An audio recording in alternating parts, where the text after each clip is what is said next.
When Abby had a horse riding accident, her parents weren't sure whether she'd survive her injuries. But Abby is a fighter, and now she's getting on with her life and her education with some help from a robotics program. It's a miracle that she's alive, and it's a miracle that she can bring home A's and B's. Do you like maths?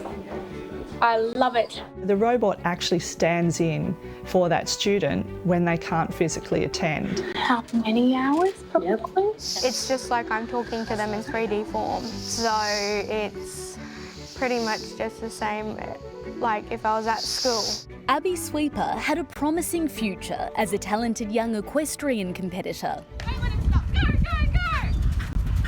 But in 2019, a then 10-year-old Abby was competing at Pony Club when her life changed forever. All of a sudden, I was turning at the last peg. The horse went one way, I went the other. Abby's mother, Amanda Sweeper.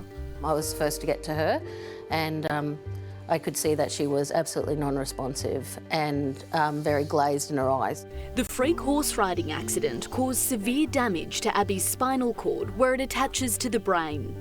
The doctors sort of called us in and told us the worst case scenario, which was that Abby would have no movement from the neck down.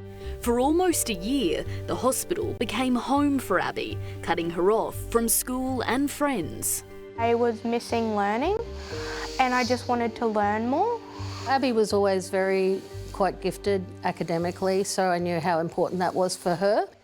While in hospital, Amanda heard about a program called Missing School, using robots to teleport children into the classroom.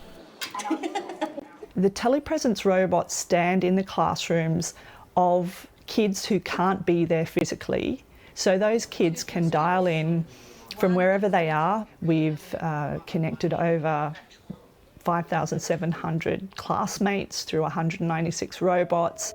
Megan Gilmore co-founded Missing School, the technology born from her own experience with her son Darcy, who went on to recover from 3 rare blood disorders.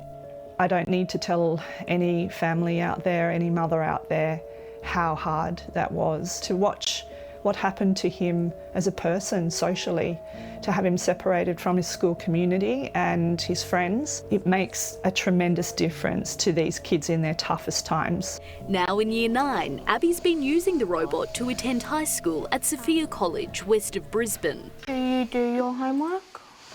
Abby can control the robot from our house, 7 kilometres away from school. We can turn left and right. Named Sheldon by one of her school officers, Charmaine McCluckey, Abby's robot is an electronic tablet on a stem with wheels to move around. I was at home one night watching Big Bang, and it happened to be the episode where Sheldon come on a robot trying to get to work because he was sick.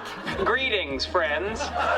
They drive it into the classes that I need to do, and then I just have the microphone and the camera always on, and always just speaking and saying like answers out if I need to. So I've emailed it to you, so it should be coming through on your email. The video calling technology works similar to Zoom or Skype, but these telepresence robots, like Abby's, give students the power of physical presence, which means more ability to connect to their school community. Our technology services operate across Australia in every state and territory. We've had students who have been able to go to their graduation through a robot. If we're in class and we're doing group work, she can manoeuvre the robot to face her friends or to face me more or to face the board. Abby's classmate and friend, Lily Brunton, says while it took some getting used to, the technology has brought a sense of normality to the classroom. It feels like she's still there because you can still communicate. Still wave good morning and smile at her and all that. We'll sit around at a circle table, her normal table, and we'll just be doing what everyone else in the class is doing, just we're talking to a robot. A lover of maths and science, Abby now has big dreams of becoming an accountant. I feel very proud of myself and just happy that I'm getting this far. I'm just proud that she's doing her best, and that she has some aspirations for her future and that she hasn't given up, because many people in this position would, and that's quite inspiring. How good. It is very inspiring and she deserves to be proud of herself too. Well done, Abby. And Missing School recently received some good news, getting a small amount of Commonwealth Government funding, which is so well deserved. They do, though, still rely very heavily on donations.